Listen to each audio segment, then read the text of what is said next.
Tá, então, iniciamos a gravação. Gente, uma boa noite para quem está presente.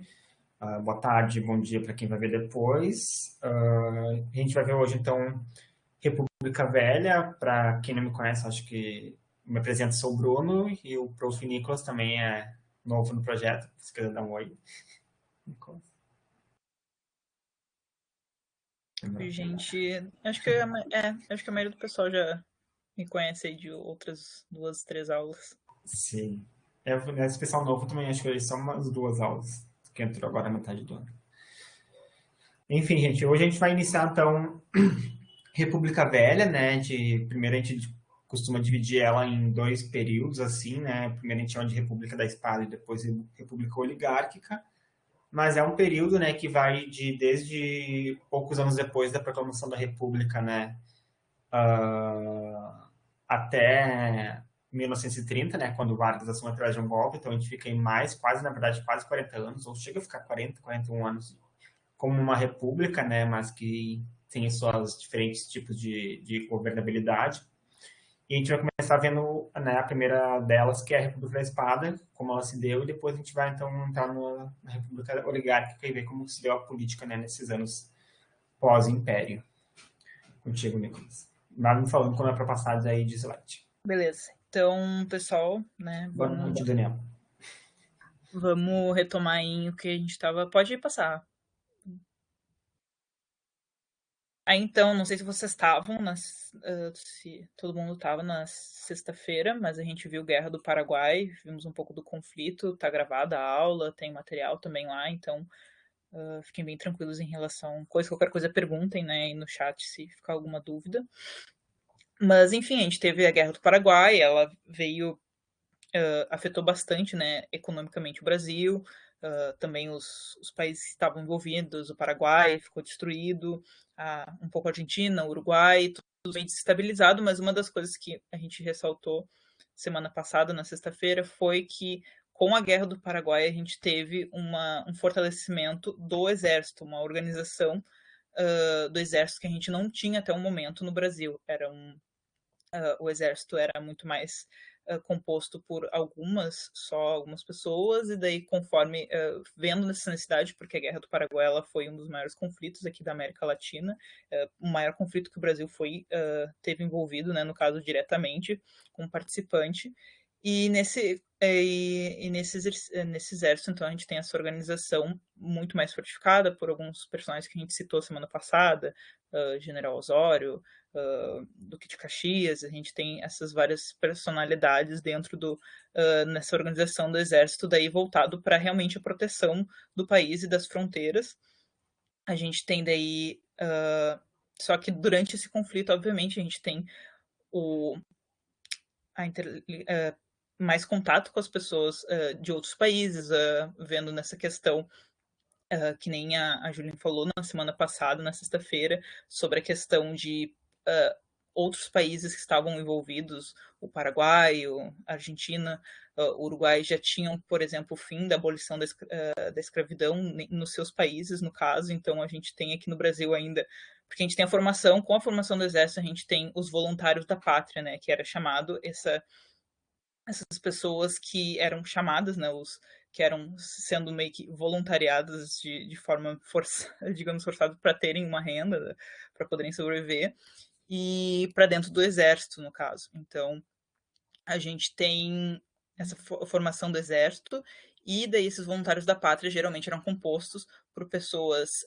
geralmente ex-escravizados, ou pessoas escravizadas também que eram colocadas nesse papel de soldados, né, no caso, e com as guerras tinha muito essa questão da gente, dessa esse intercâmbio de ideias, né? No caso, ver, por exemplo, que no Uruguai, se eu não me... no Uruguai, no Paraguai, a abolição já tinha acontecido, muito desses soldados eles voltavam aqui para o Brasil e viam a sua situação como deixados, né, pelos seus governos, por essa pátria que era pregada pelos voluntários da pátria, esse conceito, porque a gente estava bem num período de formação de identidade nacional, então vendo essa nação que não dava essa liberdade, não dava essa ajuda, isso trouxe algumas revoltas, e daí veio essa ideia, então, de uma política republicana, né, no caso, a questão religiosa. Era também, não sei, Bruno, se tu pode falar um pouco sobre essa questão religiosa, que eu só me fugi, assim. Não, é que tem essa questão, né, do Dom Pedro ser religioso e linkaram bastante, né, fazer bastante uso da religião no seu modo de gerir, de governar, né, contrário do que pensa uma tendência política de republicanismo, né, de democracia, onde o Estado está acima, né, o Estado é laico, né, tem toda uma questão também que a gente está vivendo um contexto de final do século XIX, então já tem bastante teorias, né, sobre república, bastante pensadores, tem aquela ideologia positivista, né, você também já deve ter visto isso em outras disciplinas, até na mesma história a gente deve ter passado por cima alguma coisa, que eram, então, pensar modos de governabilidade, pensar Estado, pensar política, enfim, de uma maneira mais laica, mais tecnicista, talvez, mas não mudando muito de quem tem poder, né? Não deixando de manter o poder nas elites e coisas do gênero, né? Mas a questão religiosa ela vai nesse sentido de tornar o Estado mais laico, até porque tem muitas pessoas de elite, né, que estão querendo também almejando esses cargos, que são de outras religiões, né, que não a católica oficialmente, né, colocada como religião oficial no Brasil pela Constituição de 824. Mas é isso, eu acho, mais ou menos. Pode. Você tem alguma pergunta em relação a isso?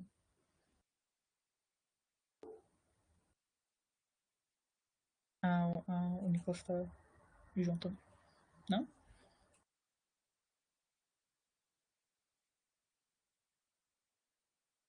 Tá, a gente vai. O Nicolas tá digitando ali, mas daí qualquer coisa, se tu puder responder ali, Bruno. Aí a gente tem a República da Espada, né, no caso. Então a gente começa. Tinha toda essa questão de movimentação dessas ideias republicanas, desse descontentamento com a monarquia, com Dom Pedro II. Então a gente tem em 1889 o exército que, né, digamos que foi um golpe, daí a gente já vê essa questão dos militares atuando dentro da política brasileira desde muito cedo, né, 1889, a gente tem o exército brasileiro, então, encabeçado pelo Deodoro da Fonseca e apoiado pelos cafeicultores, porque naquela época essa era o grande boom econômico do café, né, como a gente viu anteriormente nas aulas, o café era muito bem produzido aqui no solo brasileiro e nós éramos os maiores exportadores de café ainda, eu acho que somos, se não me engano, mais ou menos. E então, com a ajuda dessa elite, de cafeicultores e o Deodoro da Fonseca, a gente tem então a deposição do Visconde de Ouro Preto, que destrona o Dom Pedro II e instaura o golpe em 15 de novembro, que daí se torna, né, a proclamação da República. E daí deixa eu só fechar aqui direitinho, tá. Daí, em 1879 até 1894, a gente tem a República Presidencialista, que é decidida pelo plebiscito em 1893, e ela é liderada, então, pela ala militar. A gente tem, então, o que a gente chama de um golpe, né, para a instauração da República, e daí a gente tem o Exército como principal fonte de governo, eles atuando em várias instâncias, daí a gente tem nesse primeiro momento a como que eles fizeram essa atuação, né? Tipo, esse golpe ser consolidado ainda nesse país que estava se formando enquanto uma república, né? No caso que estava vindo, que daí a empresa foi censurada, os apoiadores da monarquia e os integrantes do antigo regime foram perseguidos, presos ou exilados, o Conselho de Estado, a Câmara e o Senado foram suprimidos e fechados. Pode passar, Bruno, se tu tiver alguma coisa mais para falar também, vai.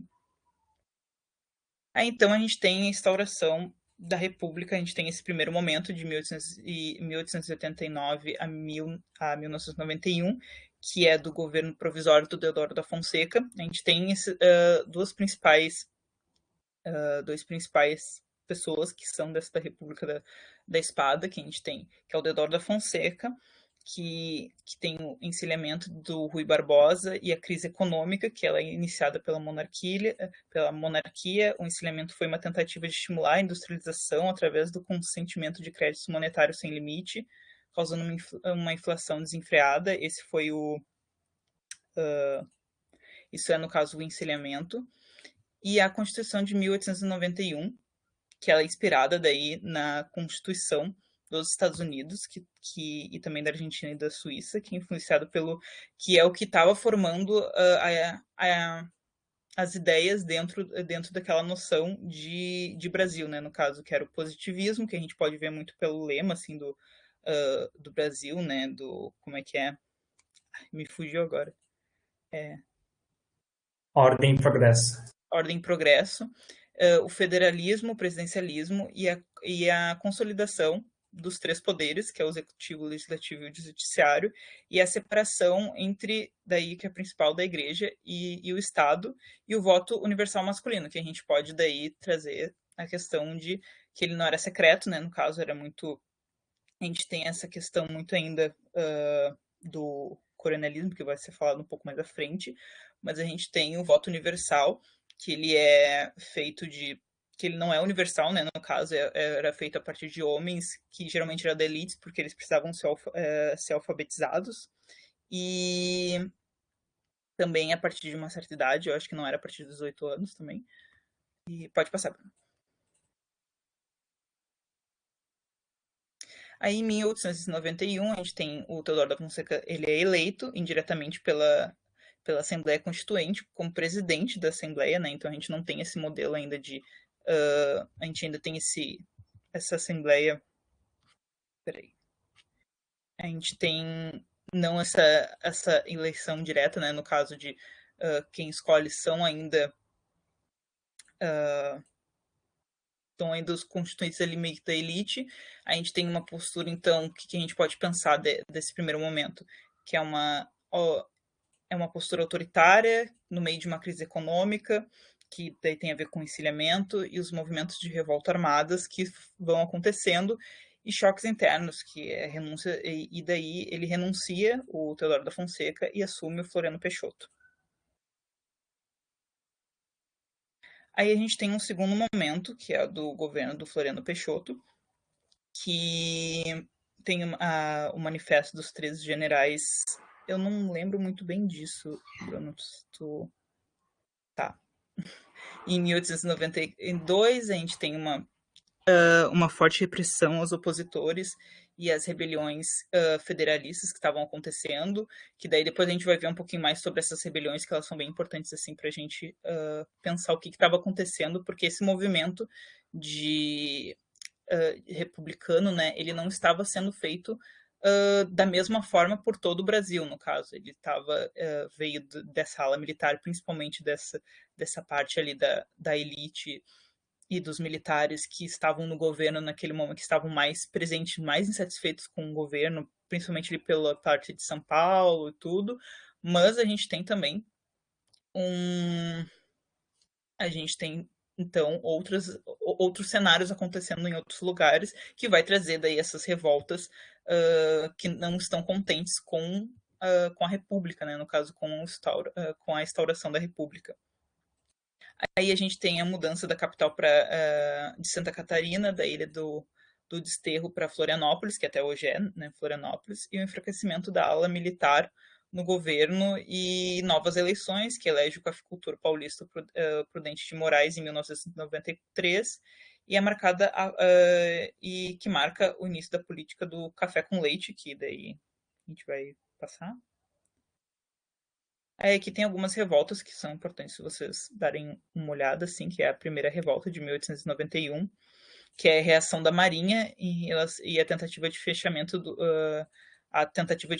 do Congresso pelo Teodoro da Fonseca, e sob a liderança do Custódio de Mello, e que esse daqui é bem...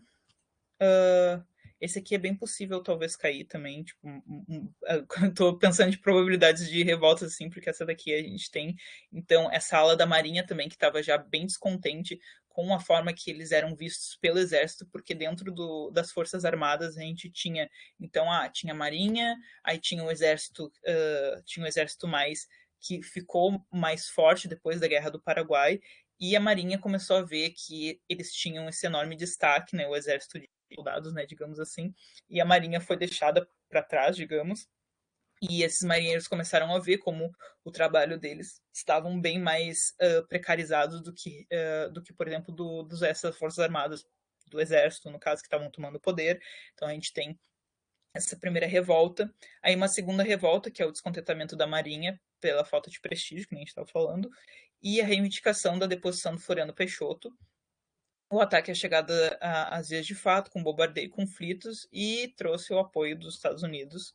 Eles conseguem reprimir, né, os revoltosos dessa revolta armada. Então a gente pode pensar que essa revolta veio muito dessa questão de o exército tomando poder, o exército se consolidando enquanto uma força armada forte, né, no caso de alta autoridade dentro da nação brasileira, e a Marinha sendo deixada de lado, algo que a Marinha tinha um pouco de consolidação, né, na questão de comércio, de vigia nas fronteiras da água ali no caso, mas os seus trabalhadores também eram geralmente compostos por homens pobres, que viam então essa condição precarizada de trabalho e começaram a ver que o exército estava subindo as asas, né, no caso, e eles estavam ficando para trás, então eles têm essa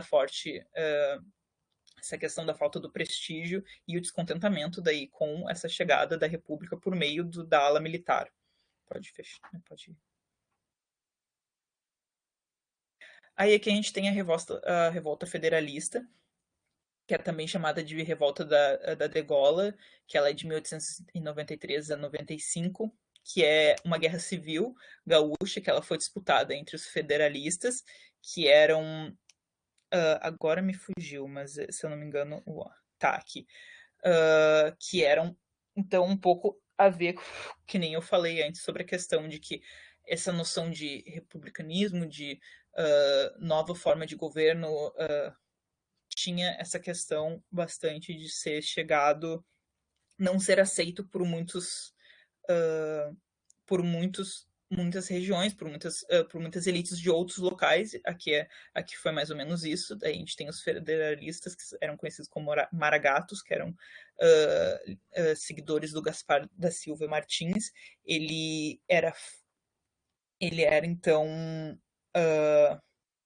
a favor, se eu não me engano, ele era a favor da monarquia, né? No caso, ele estava junto com a monarquia, e os republicanos, que daí já diz o nome, né? Que eram os pica-paus, os chimangos, eles eram seguidores do Júlio de Castilhos, que tinha uma relação, que também era um militar, que apoiava o Floriano Peixoto, no caso, o governo do Floriano Peixoto.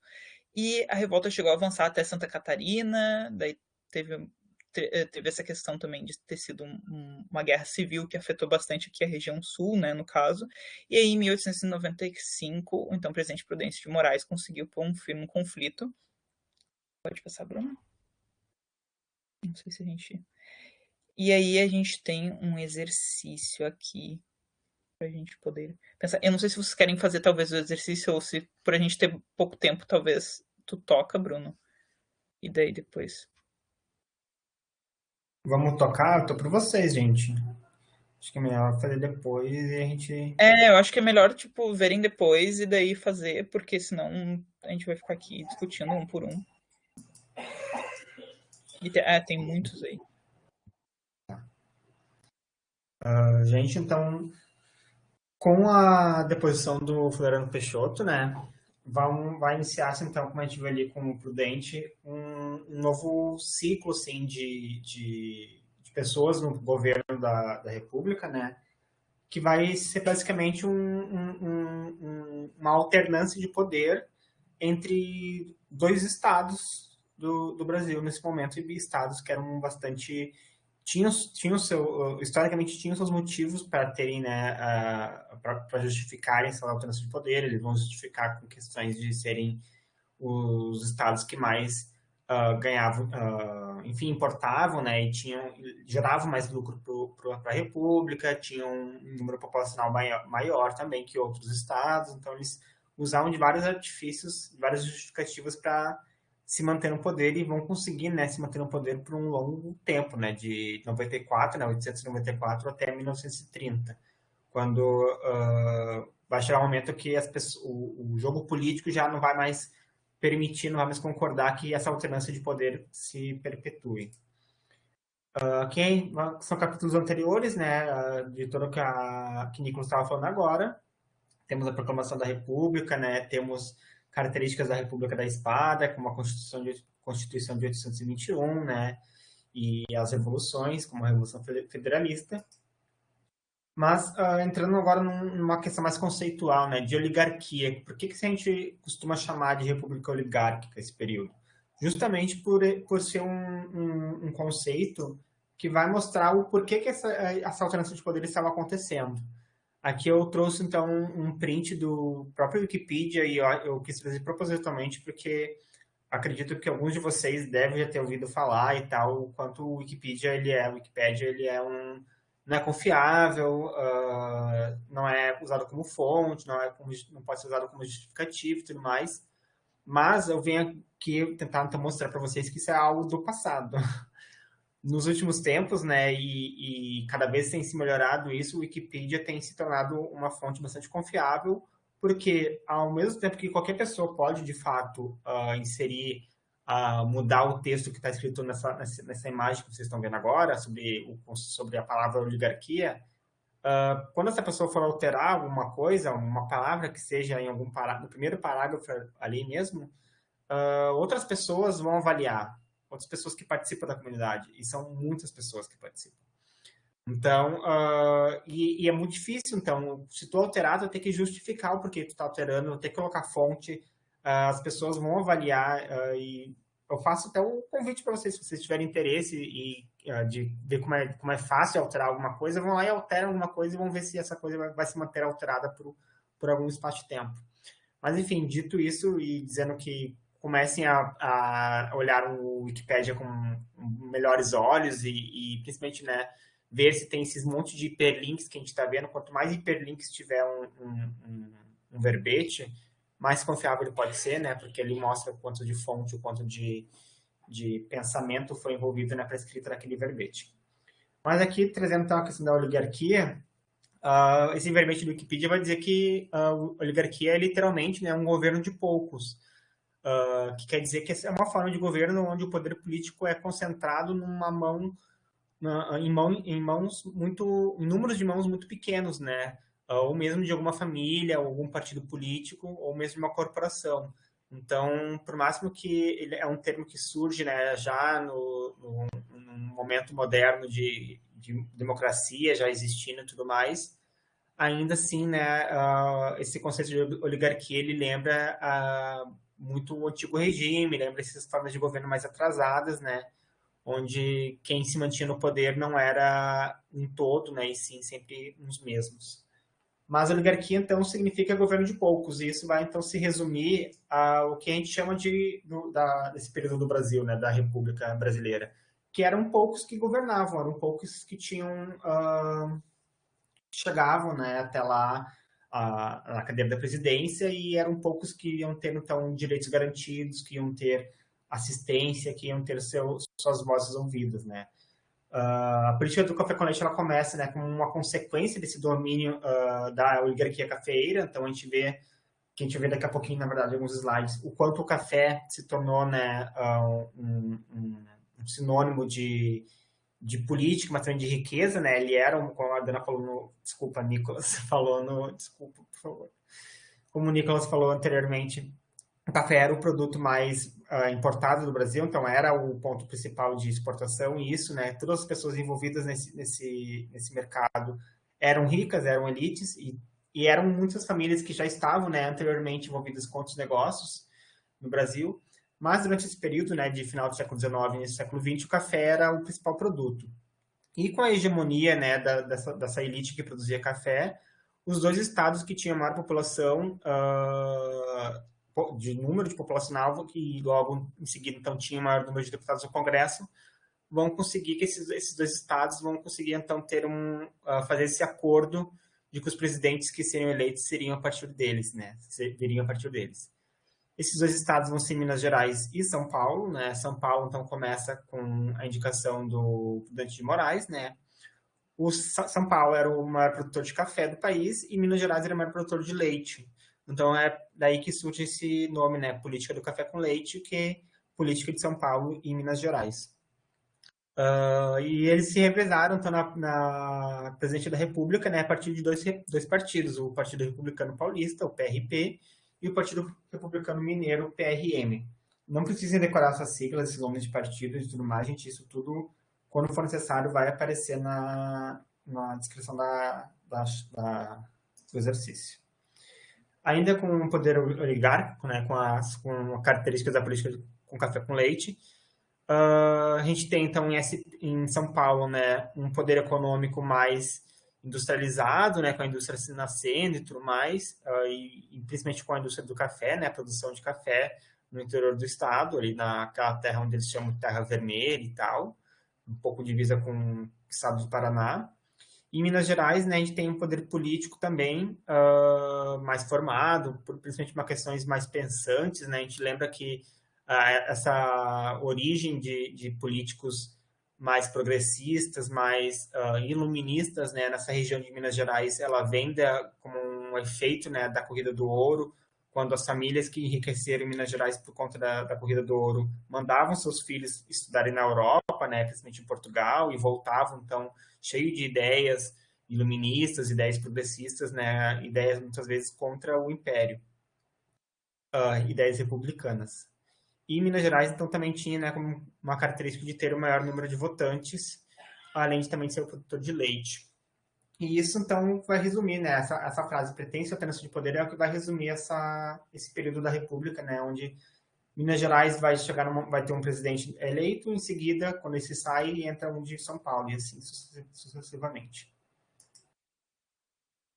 Algumas características da cultura brasileira, algumas características da cafeicultura brasileira. A gente vai ter, então, os fazendeiros, em um primeiro momento, necessitando, né, do apoio estatal por conta, né, de uma superprodução que estava tendo de café e não estava tendo tantas vendas do café, tantas compras do café brasileiro a um nível mais global, né, por conta, né, de outros países também começarem a pensar em produzir café. A gente vai ter, então, em 1906, o documento, né, a lei de convênio de Taubaté sendo assinada, e que visava, então, combater a desvalorização do café, o excesso de produção, tendo como medida, né, um plano de intervenção do governo que aumentaria os preços do café e o governo compraria o excedente que esses produtores teriam, né.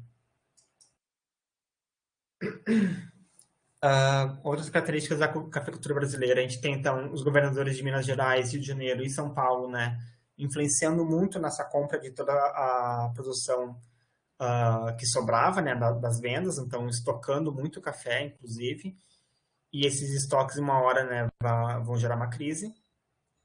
Os produtores, então, não queriam, né, perder os lucros, e por isso, né, acabavam, então, sendo vendidos esses cafés de qualquer forma, né, de qualquer preço, e acabava, então, gerando um desbalanceamento com o nível nacional, né, a compra nacional de café, o que gerava, né, uma desvalorização do café.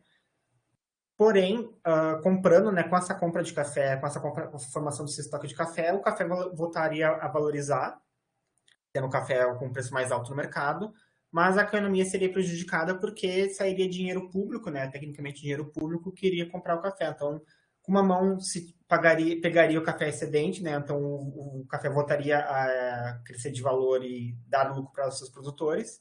Uma outra, né, de uma maneira geral, o Estado seria prejudicado porque perderia dinheiro, porque esse café estocado ele seria um café que iria vencer, iria se perder a curto prazo. Sobre cafeicultura, tá bom. Durante, então, a República Oligárquica, né, a gente vai ter também uma outra característica que é a política dos governadores, né? Que, em troca de autonomia, os governadores de cada estado vão conversar com o presidente, né, com o Poder Executivo Federal, e os governadores, então, vão procurar eleger uma bancada de deputados e senadores que vão apoiar o presidente, e em troca, né, eles não teriam, então, uma intervenção tão forte da federação nos seus governos estaduais, e assim, né, iria se perpetuar. Então, aqui essa política dos governadores é praticamente os outros estados do Brasil concordando, né, com essa alternância de poder entre São Paulo e Rio de Janeiro, desde que, né, São Paulo e Rio de Janeiro não se metesse tanto na política de cada estado e se preocupasse mais, né, em gerir o Brasil como uma nação, como uma federação. E aí entra, né, o próprio conceito de federalismo, né, que é justamente isso, de cada estado ser mais independente um do outro, né, poder gerir suas leis, enfim, ser mais independente até economicamente um do outro, ao passo que, né, em alguns momentos mais importantes, como a gente vai ver logo mais como a Primeira Guerra, o país, né, se torna mais unido e tudo mais, por outras questões mais até ufanistas, né, de nação. Uma outra, né, característica desse período oligárquico vai ser o coronelismo, né, que Nicolas falou anteriormente, que vai ser basicamente, né, coronéis, né, que eram, né, grandes latifundiários, grandes senhores de terra, né, isso tanto região de São Paulo, né, região dos cafés, mas também em outras regiões aqui no Rio Grande do Sul, região de Charques, região dos Pampas, na Bahia, né, região de produção de cacau, no Amazonas, né, região norte, produção de borracha, então tudo aí, todos esses grandes coronéis, esses grandes senhores de terra, eles tinham muito poder, né, econômico e político no local, e eles acabavam, então, obrigando, né, os seus trabalhadores, ou pelo menos as pessoas que eram votantes, que não eram analfabetos, enfim, que eram homens, a votarem no candidato que eles queriam. Então, se o coronel tinha um candidato, ou ele mesmo era um candidato para algum cargo político, seja governador, ou mesmo seja deputado, senador, etc., esse coronel conseguia, através, né, como a gente vê na charge ali, através de uma coação, né, bastante violenta, né, de ameaçar de morte, ameaçar de expropriação, ameaçar desemprego, né, mandar embora do trabalho, coisas do tipo assim. Então, isso que é o que a gente vai chamar de voto de cabresto, né, gente? Que é o voto que não era secreto, porque estava na Constituição de 1891 que o voto não era secreto, então o voto era aberto. Tu mostrava em quem tu votava para quem estava no dia da votação lá. E isso, então, vai gerar inúmeras fraudes, né? Porque as pessoas conferindo em quem cada um votava, elas eram ameaçadas se elas não votassem em quem deveriam votar. Entenderam esse sentido de voto de cabeça, gente? Outra característica desse período, né, de Brasil República Oligárquica vai ser, então, a anexação do Acre ao Brasil. Esse territóriozinho ali que a gente está vendo no mapa, no cantinho ali, anteriormente não era do Brasil, né, ele pertencia à Bolívia, mas, né, com o momento, né, de exploração de borracha, né, nessa região norte, o Brasil, então, demonstra muito interesse nessa região, até porque seringueiros, né, estavam já invadindo a região e entrando, né, com uma super exploração de borracha naquela região, o que gerou certo conflito, né, no primeiro momento, quase uma guerra com a Bolívia, mas acabou entrando, né, a diplomacia, né, a questão do Rio Branco, entrando ali para não gerar uma guerra e tal, até porque o Brasil estava já ainda, né, coletando dividendos da Guerra do Paraguai. Vai haver, então, um Tratado de Petrópolis, que vai ser praticamente, né, como se resolveu essa questão, que foi, então, a compra, né, desse território da Bolívia por 2.000 libras esterlinas, né, uma moeda que não era nem brasileira nem boliviana. E o Brasil assinava então um compromisso, né, de construir estradas para aquela região ali, para tornar aquela região então mais, pelo menos um início, né, de urbanização, para não ser apenas mato, enfim, e também com a possibilidade, né, com possibilidade não, mas com o compromisso de construir uma estrada de ferro, né, que seria a Madeira Mamoré, que ligaria então a Bolívia até o Oceano Atlântico, né? Lembrando que Bolívia é um país, né, que fica bem no meio da América Latina e não tem saída para o oceano, assim como o Paraguai. Alguma dúvida até aqui, gente? Eu vi que tinha alguém digitando antes, acho que era a Kelly, mas não terminou de digitar. Fala alguma coisa, Nicolas? Não. Um outro período. Tá, tem gente digitando, eu vou esperar digitarem. Sem dúvidas, tá bom. Outras características então, desse período, né? Eu queria também falar que, não sei se vocês perceberam, mas eu não estou dando muita atenção para os presidentes, né? Até quando eu estava fazendo os slides, eu vi que os slides anteriores estavam falando bastante de qual era o presidente eleito em cada momento e tudo mais. Eu venho me preparando, né, de uma maneira na história de que não é muito bom até para a cabeça de decorar só ver esses nomes de presidentes e anos e datas e como existiram e tudo mais, mas sem saber o que eles fizeram. Então eu preferi não colocar quem era o presidente de cada momento, só vai chegar mais para o final que vai aparecer os presidentes exatos, né, como o Arthur Bernardes e tal. Mas nesse início de Brasil República Oligárquica, eu não botei os presidentes por conta de que vão aparecer o nome deles quando surgirem os eventos, como quando aparecer revolta da vacina e tudo mais. Mas, enfim, mais características desse momento de república oligárquica. É quando, né, chega essas ideias de industrialização no país, né? Lembrando que a gente estava vivendo num mundo, né, uma segunda revolução industrial, surgimento da eletricidade, né? Máquinas mais velozes, né? Expansão das linhas de trem e tal, melhor aproveitamento, né, da queima de carvão, enfim, surgindo carros, estradas, etc. Então, no Brasil chega, né, essas questões também. Então, se pensa numa expansão demográfica, né, se pensa, então, de pensar, né, uma exploração maior do interior do Brasil. Começa-se, então, o início de uma urbanização, né, principalmente nas capitais. A economia, nesse momento, né, ela é diversificada e começa, então, a se pensar em infraestrutura, né, para uma indústria, né, focada em transportes, em comércios, bancos e comunicações. Pensar em infraestrutura para a indústria seria, então, pensar em produção de energia elétrica, seria pensar em formação de mão de obra, né, ou pensar em locais que seriam uma boa oferta de mão de obra para colocar indústrias e tudo mais. O desenvolvimento das indústrias, então, vão começar, né, principalmente nessa região de São Paulo, né, que era onde estava o polo econômico do Brasil, né, em razão do café. Nesse momento, então, de primeiros anos do século XX, né, principalmente a partir da segunda década, estoura, então, a Primeira Guerra Mundial. Então, vão ver, né, reflexos econômicos, reflexos políticos no Brasil. A gente vai ver, então, uma diminuição de produtos importados da Europa, né, ao mesmo tempo que também se importa menos também. Vai haver, então, mais desenvolvimento industrial aqui no Brasil, justamente porque já não muito do que se comprava da Europa e que não está mais chegando no Brasil por conta da guerra, então começa a se pensar de produzir essas coisas aqui no Brasil, e isso, então, fomenta, né, a indústria que estava nascendo aqui, de bens não duráveis e principalmente de roupas, né, produtos têxteis e alimentos processados, né, lembrando, então, começa a se pensar, então, nessa produção de alimentos em mais larga escala e com uma maior durabilidade e tal. Vai haver uma desvalorização cambial, né, por conta também da guerra, e isso vai gerar, então, menos concorrência dos produtos fabricados aqui no Brasil, principalmente no café. Ainda dados, né, sobre industrialização e sobre a população que estava nesse momento, né.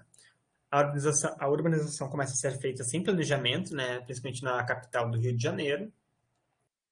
Em 1902, então, o prefeito Pereira Passos, ele coloca no Rio de Janeiro, né, o plano Bota Abaixo. Achei muito engraçado esse nome. Não lembro de ter visto na faculdade esse nome. Mas ele foi um plano, né, de demolição de prédios antigos para abertura de novas avenidas, né, pensando, né, na chegada dos veículos, né, dos carros aqui no Brasil também. Prolongamento das ruas, né, e pensando, então, numa reforma também de calçamento, de arborização, de construção de jardins e praças e tal, tudo seguindo, então, um padrão europeu, um padrão parisiense, né, francês, que a gente pode chamar de Belle Époque, essa questão de século das luzes e tal.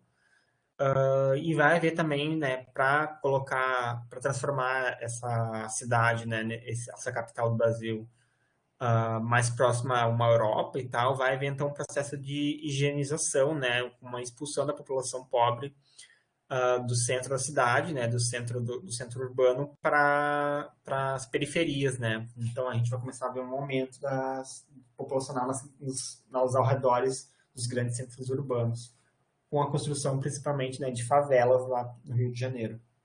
Mas essa construção de favelas e tal não começa só nesse momento, né, gente? Não começa só no momento de Belle Époque, de urbanização do Rio de Janeiro já república. Começa ainda no Império, né, com a Lei Áurea, né, que apenas libertou as pessoas escravizadas e não deu, né, não pensou em nenhum momento o que elas fariam, né, a partir do momento que elas se tornariam livres, para onde morariam e tudo mais.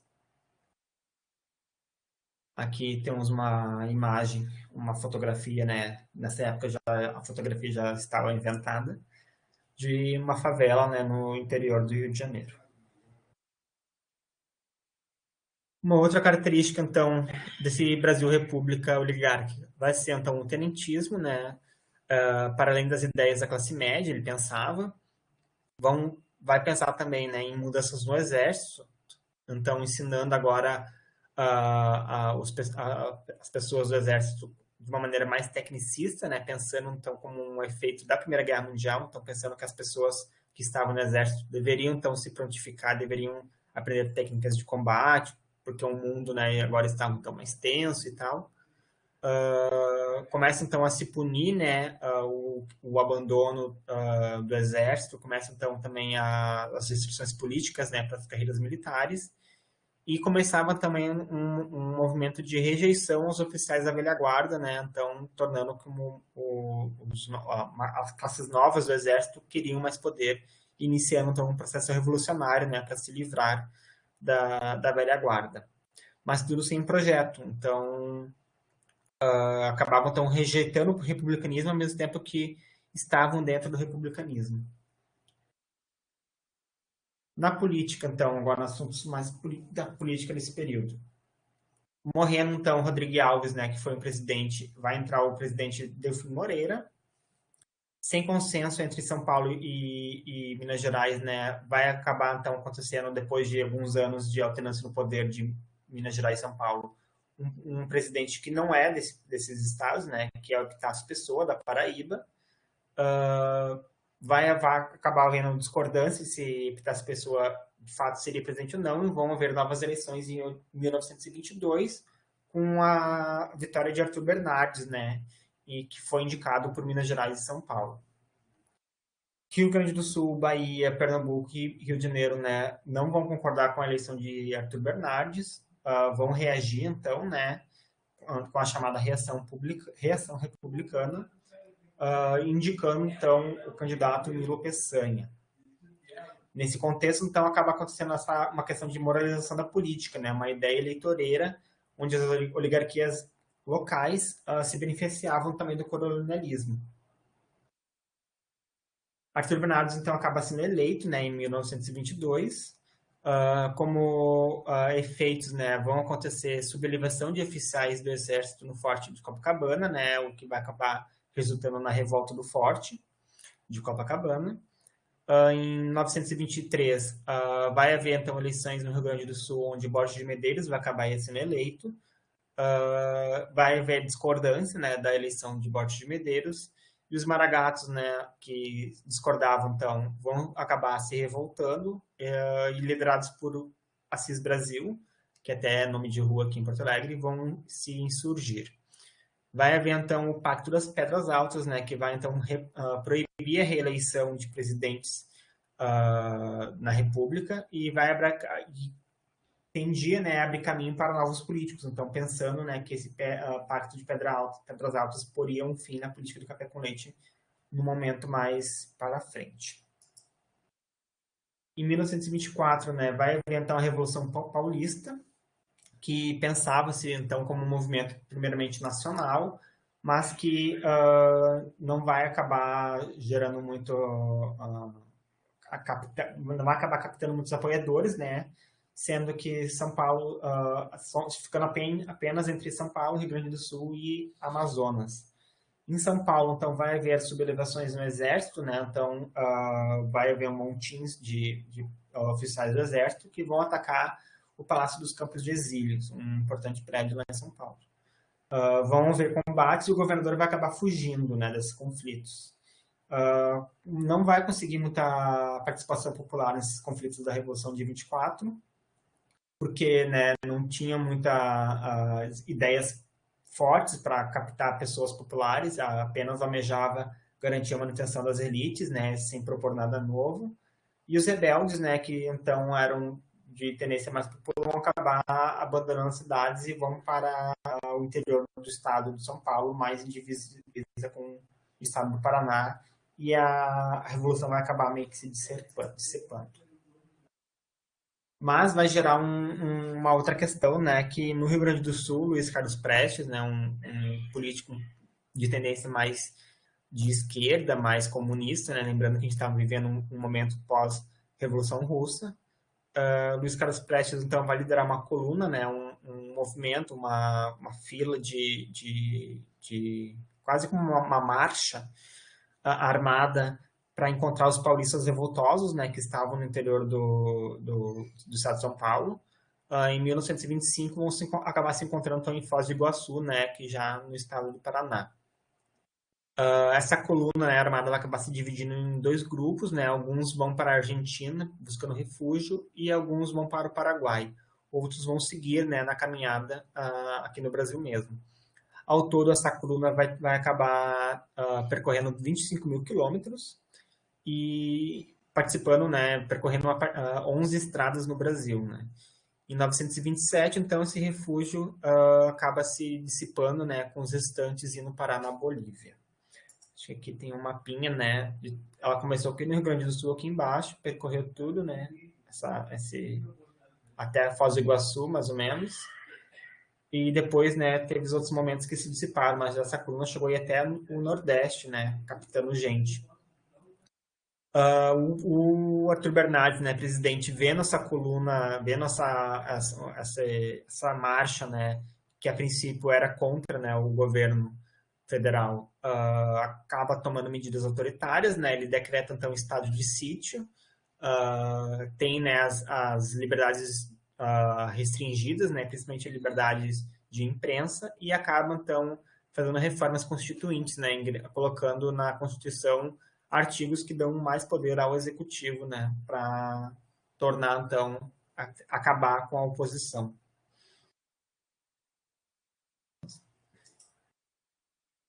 Até agora que a gente falou bastante, né, de quem estava no poder, né, dos políticos que estavam no poder e tal, falamos o nome deles, né, Arthur Bernardes, enfim. Mas e a população, né, essa questão social, onde é que ficava? E aqui, né, tem essa frase de questão social é caso de polícia. Por que isso? Porque a gente vai ver nesse Brasil República, nesse período oligárquico, várias revoltas, principalmente de tendências populares, surgindo, né, em diversos lugares do Brasil. A gente começa, então, com a Guerra dos Canudos, né, que durou de 896 a 897. Foi, então, um conflito, né, que surgiu na Bahia, né, as causas, né, era muito em razão da concentração fundiária, né, que eram poucos que eram donos das terras, né, eram grandes senhores que eram donos das terras e, né, não havia uma distribuição de latifúndio para pequenos portes e pequenas famílias. A população mais pobre, né, acabava sendo abandonada pelo governo estadual e federal. Isso acaba, então, gerando uma tensão social bastante frequente, né, e que se somava às secas da região e outras características que estavam em volta das secas, né, como as migrações, né, as pessoas migravam de lugar para fugir da seca, a questão do cangaço, né, de pequenas não queria usar muito essa palavra, mas pequenos grupos armados, eu ia chamar de milícia, mas não chegava a ser milícia, né? O cangaço tinha mais uma questão de grupos armados, né, se defendendo e tal, com bastante questões religiosas, né, perambulando, né, nessas ideias de seca e tal, mas que também usavam, né, da questão religiosa também para justificar e para angariar pessoas para lutarem, né, por conta dessa tensão social, por conta dessa desigualdade social que estava na região. A gente vai ver então a figura de Antônio Conselheiro, né, virando o líder, né, dessa revolta que se formou, então, na fazenda de Carlos, né, na aldeia de Belo Monte, vai haver então essa insurreição, uma possibilidade alternativa de poder, né. Mas em 1897, né, essa rebelião nessa fazenda vai acabar sendo derrotada depois de 3 expedições, né, depois de 3 tentativas de mostrar-se, né, revoltosos, tentar conseguir poder na região, o exército do Brasil vai conseguir diminuir, né, vai conseguir conter esse conflito. No Rio de Janeiro vai acontecer uma outra revolta, né, em 1904, chamada Revolta da Vacina, porque, né, entre 1902 e 1906, o Rio de Janeiro, né, passou por esse processo de modernização que a gente viu anteriormente. E para tal, né, houve então, né, esse processo de higienização, né, de desalojamento das populações mais pobres, né, principalmente para a periferia da cidade. Nesse momento, né, vai acontecer também o saneamento básico na cidade, né, comandado por Oswaldo Cruz, né, um cientista, e visando, né, combater a peste bubônica, a malária e a varíola. E para combater a varíola, um dos pressupostos era, né, a obrigatoriedade de vacinação, né, contra a doença. A população que estava, né, bastante já revoltosa, bastante descontente com outras questões, principalmente com a desigualdade social, né, com bastante autoridade do governo sobre manifestações populares também, então, a população estão vendo mais essa obrigação, né, de ter que tomar vacina para uma questão que era, eles nem não sabia muito das ideias do que era vacina, do que era varíola e tudo mais, então era o Estado obrigando a população, boa parte não alfabetizada, né, a tomarem uma coisa que eles não tinham ideia do que era, e isso então juntando, né, questões políticas, né, de não convencimento, de correntes políticas que eram contrárias ao governo e tal, gerando burburinhos na cidade, isso vai formar uma população mais revoltosa e que não vai querer tomar vacina e que vai para as ruas dizendo que não quer tomar vacina e vão se revoltar, mas vão acabar sendo reprimidos pela polícia. Aqui é um memezinho mais atual, né, de pensar que quando a pessoa dizendo, né, pensar que quando eu li sobre a revolta da vacina em 1904, pensei, a galera preferia morrer de varíola do que tomar vacina. Ainda bem que o povo não é mais tão idiota. Daí corta para uma notícia, né, deve ser de 2 anos atrás, que a população, né, não quer tomar vacina para Covid-19. Pensamentos. Mas eu acho anacrônico, né, pensar nisso, porque as pessoas, né, na revolta da vacina, elas não estavam se revoltando contra a vacina por conta, né, de outros problemas sociais que elas já estavam sendo, né, sofrendo. Agora, né, com todo 2022, com toda a tecnologia, com todo o acesso à informação, né, que toda a mídia que a gente tem hoje em dia, é bem mais complicado. Rafa, é mais por aí, eu acho. Como está de tempo, tem mais 20 minutinhos. Acho que vai dar para acabar, hein? Uma outra revolta, né, nesse período vai ser, então, a revolta da Chibata, que acontece, então, em 1910, onde encouraçados, né, em Minas Gerais são... Quer falar, Nicolas? Não, só queria falar que eu preciso dar uma saída, e daí eu vou sair um pouco mais cedo, tá de boa pra ti? Tá, beleza. Beijo, pessoal. É só chamar lá no Whats. Beijo. Tchau. Então, encoraçados, né, encoraçados seriam, né, pessoas membros do Exército de Minas Gerais e São Paulo, né, vão começar a reclamar, vão começar a se juntar, né, contra as questões de maus tratos, né, má condições e má alimentação para os marujos e tal. A gente vai ver, então, a figura do João Cândido, né, sendo, né, soldado no exército e pedindo, né, o fim da chibata, pedindo, né, o fim do castigo de apanhar de chibata, de chicote. O governo então negocia, né, contra com os revoltosos, né, para eles entregarem os navios e que daria, né, perdão e iria discutir, né, a abolição dos castigos. Os fuzileiros, né, tentam fazer essa negociação, mas ela acaba não acontecendo e o Estado então acaba, o presidente, né, acaba fazendo o Brasil entrar em estado de sítio e acaba prendendo, né, os revoltosos da revolta da Chibata. A gente vai ter também a revolta cearense, né, em 1914, acontecendo na região. Oi, pode falar. Porque eles eram punidos no exército que é uma questão bem mais antiga, né? Da questão militar mesmo, de punição, de aprenderem na dor e tudo mais. Era uma questão mais de ser autoridade mesmo. Eles eram punidos por, sei lá, por desacato, coisa tipo assim. Mas eram pequenas, digamos que pequenas punições diárias eram feitas através da chibata no exército. E já nesse momento, né, em 1910, eles já não estavam mais aceitando, né, querendo aceitar que os castigos fossem através de chibatas, que fossem então através de outros contextos, né? Tanto que vão começar a surgir castigos, sei lá, de perder alguma tarefa, de perder, sei lá, que não seja através da violência, entendeu? Era isso que eles não queriam, que os castigos fossem através da violência, como eram até então.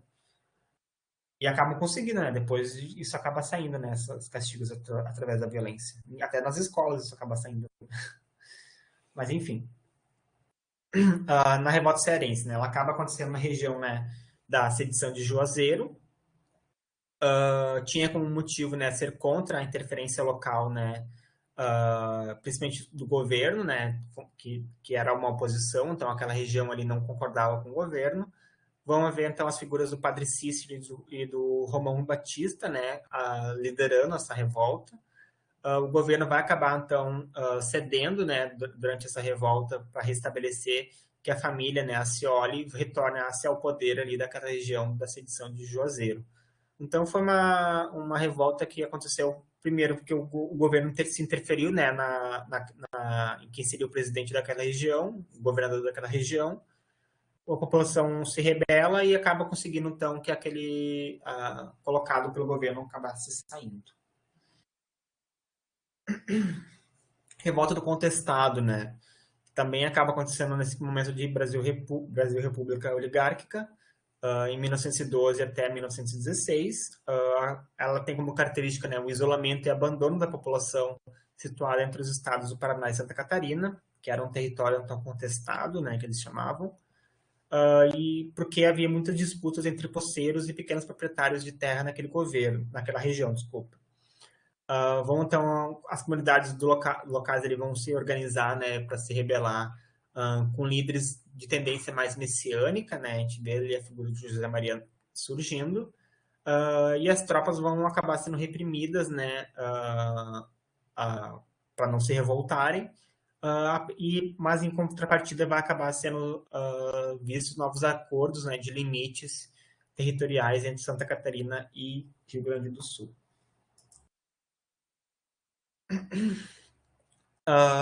Além dessas revoltas, né, que a gente falou, que eram revoltas de fato em regiões mais interioranas e tal, não tão próximas às cidades, pelo menos não a questão das chibatas, né, que de fato foi na cidade. Mas a gente tinha, então, os movimentos operários das cidades, né, se organizando.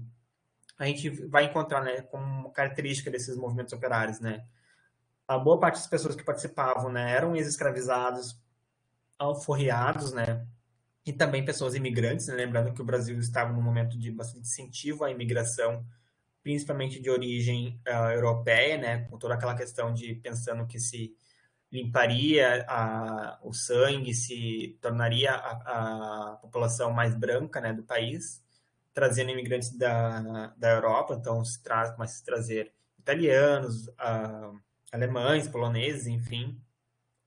Vai haver bastante políticas com isso, né, mas isso desde o do Brasil Império já acontecia essas políticas. Esses imigrantes, então, que vão chegar da Europa, né, vão ser pessoas que eram pobres lá e vão continuar sendo pobres aqui, mas vão acabar sendo pobres aqui, que vão começar a formar os primeiros sindicatos, né, todas as ideias. Mas a gente vai ver isso ainda nessa lista.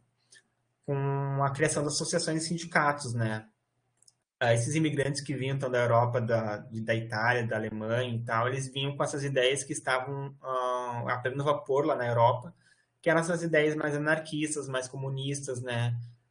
De tendência mais de um Estado que governasse para todos e tal, sem desigualdades sociais. Vai haver, junto com esse movimento operário, né, uma criação de uma imprensa agrária, né, mostrando então opiniões e ideologias, discutindo, né, ideologias com as pessoas do campo. Vai haver então a lei Adolfo Gordo, né, com a expulsão de estrangeiros que ameaçavam a ordem.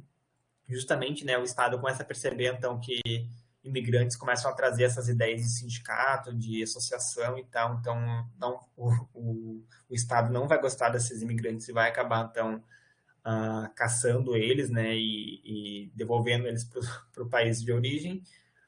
Vai haver uma greve geral dos trabalhadores operários das indústrias em 1907 e em 1917, né, onde a principal questão, né, era a garantia de direitos trabalhistas, né, e eles conseguem, a partir dessas greves, né, conseguem então conquistar certos reconhecimentos, melhores garantias de trabalho e tal, mas vão ser bem poucas, né? A gente só vai ver um grande avanço nas leis trabalhistas, né? A partir de 1931, 32, quando Getúlio Vargas entra no poder, né? E cria o Ministério do Trabalho. Mas até lá vão ser pequenos avanços mesmo, só que a gente vai ver. E a gente vai ver então o PCB, né? Partido Comunista do Brasil, né? Um primeiro partido de esquerda assumidamente, né? Nesse momento sendo fundado em 1922.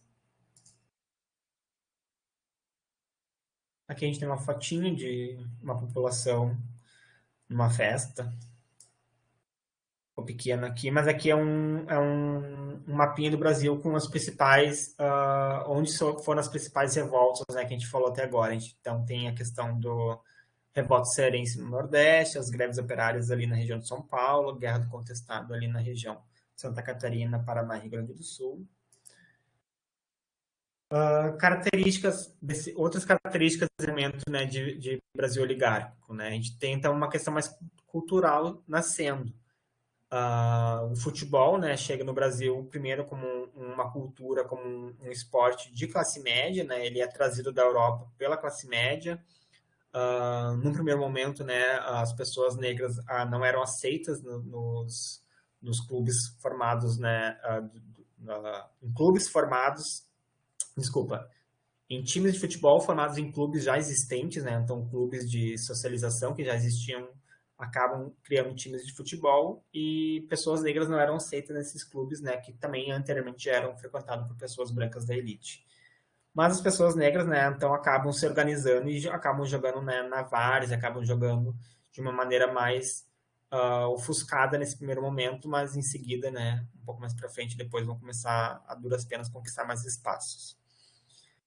Times de futebol, então, né, como eu falei anteriormente, vão acabar sendo ligados a grandes clubes, né, de origem mais rica.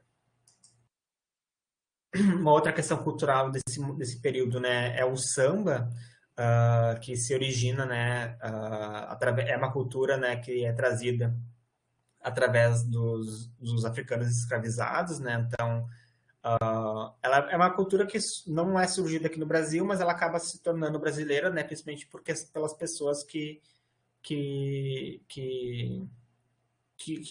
levaram, que exportaram, né, essa cultura no Brasil, já considerando a década de 30, década de 50, né, com Hollywood e tudo mais. Mas o samba, né, ele se origina nas comunidades afro-brasileiras urbanas, principalmente, né, do Recôncavo Baiano e do Rio de Janeiro, né, ainda no final do século XIX, mas aqui está no século XX já. E ele é associado então como um gênero musical, né? A partir de 1910 começa então a ser tocado, a ser pedido e tal nas rádios.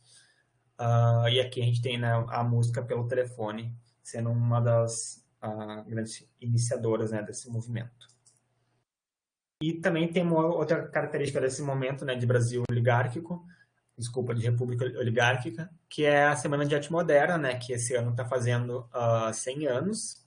A gente vê, vocês vão ver melhor ela numa aula de História da Arte, mas ela, então, é um acontecimento, né, desse período mais de modernismo, né, de arte modernista, com uma atenção mais destruidora ou criadora, né, e pensando valorizar características do primitivismo e tal. Tem a questão do movimento antropofágico, né, que vocês devem ver isso mais em literatura, se já não viram, com a figura do Oswald de Andrade, né, lançando um manifesto e pensando, né, na cultura estrangeira sendo digerida, né, não sendo só copiada e colocada sendo recriada através da cópia, e sim sendo processada através de características também brasileiras, né? Então a gente vê esse movimento antropofágico de valorização de culturas que se achavam, né, que se deveria valorizar aqui no Brasil. Então a gente vê uma valorização mais da cultura indígena também nesse momento nascendo. Voltando, né, para as características mais políticas do Brasil República Oligárquica. A gente tem então o presidente Washington Luiz, né, sendo eleito em 1926, sendo então um paulista, né? Ele vai ficar 4 anos no poder. Ele vai ser então um presidente considerado mais moderno e tal, pensando no contexto mundial que estava sendo vivido, né? No período entre guerras e tal. Ele vai decretar então um fim do estado de sítio, né? Pensando que estávamos em estado de sítio por conta da coluna Prestes e dessas revoltas dentro dos exércitos, da marinha e tal. Então ele acaba fechando as prisões dos presos políticos e dando, né, mais liberdade à imprensa. Mas acaba então não gerando anistia, né, para alguns presos políticos, e isso acaba gerando certas revoltas, e ele acaba então assinando a lei acelerada, né, que vai novamente então diminuir a liberdade de imprensa e por conta, né, da ameaça comunista que continuava, né, em vigor por conta da coluna Prestes e dos partidos políticos surgindo, né, como o PCB. O Washington Luiz, então, vai fazer uma reforma monetária, né, e financeira no país, fazendo, né, um depósito de ouro para lastrar a moeda brasileira, e vai acabar colhendo, né, muitos efeitos da quebra da Bolsa de Nova York, né, em 1929, quando, né, vocês já vão ver isso em umas aulas mais para frente, quando a Bolsa lá de Nova York quebra e vários países, né, principalmente os Estados Unidos, mas países europeus também acabam, né, ficando desajustados por conta dos altos preços que quebraram. Estado de sítio é quando o país está preparado para a guerra, praticamente. Estado de sítio é estado de alarme, os militares vão para a rua, em alguns lugares pode ter toque de recolher, enfim, estado de sítio é tipo estar em alerta, porque estamos em um período de perigo, temos que ficar em atenção. É mais ou menos nesse sentido, estado de sítio. Ele faz tempo, né, que não é feito aqui no Brasil. Acho que o último deve ter sido no golpe de 64. Teve estado de sítio. Mas antes de 64 teve outro, o próprio Getúlio Vargas vai colocar o estado de sítio em vários momentos. A gente vai ver isso mais pra frente também. Então, né, com a quebra da Bolsa de Nova York, né, vai acabar acontecendo uma queda do preço do café, principalmente no mercado internacional, né, com os outros países afetados pela crise de 29 não vão comprar tanto café quanto, o Brasil não vai vender café quanto queria e vai acabar, então, perdendo dinheiro. E o governo vai acabar, então, negando, né, um auxílio, né, uma ajuda para os cafeicultores, né. Isso vai gerar, então, uma bastante instabilidade, porque os cafeicultores, né, eram os que tinham mais relações de poder, né, no jogo da política do café com leite. Aqui a gente tem, então, um quadrinho, né, com todos os presidentes desse período, né, dessa República Velha. A gente começa com os dois primeiros sendo generais do Exército, né, e o restante, então, sendo civis. As eleições de 30, então, vão acontecer.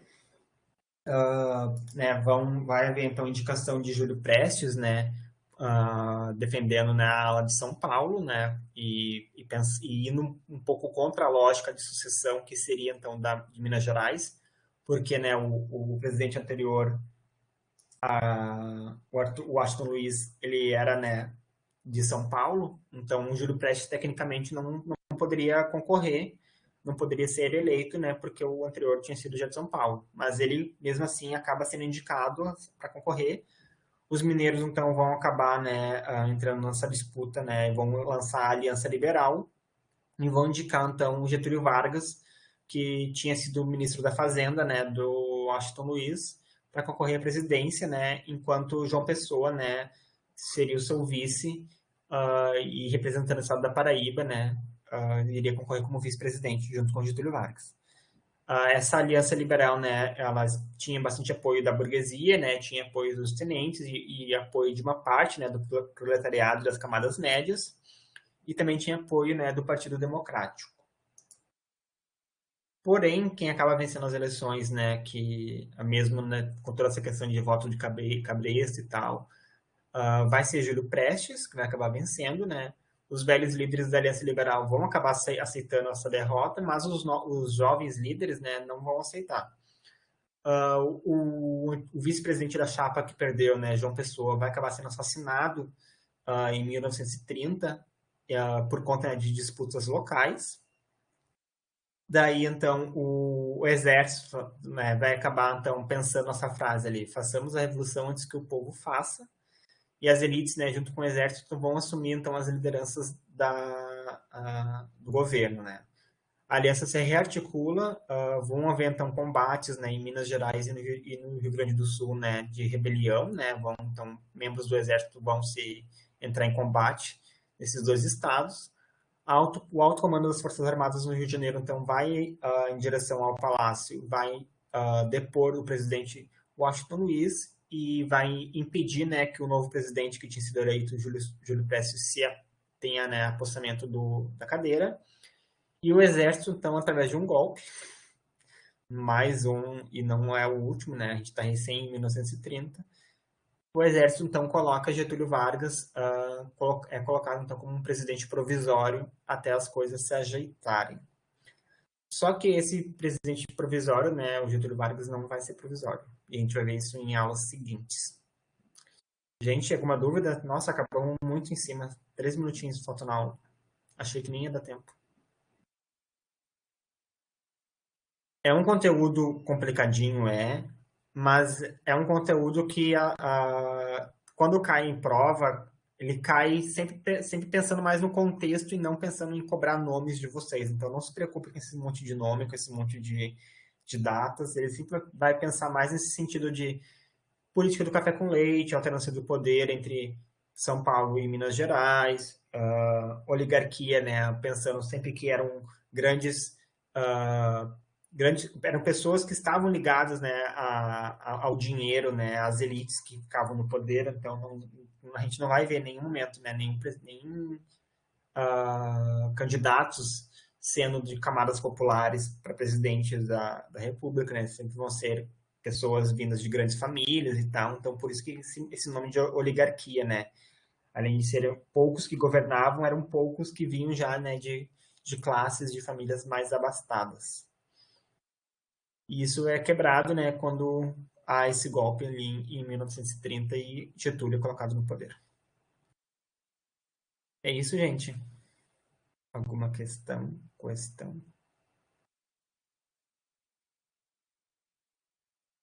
Vou esperar digitarem. Se não digitar, se não tiverem, então é isso.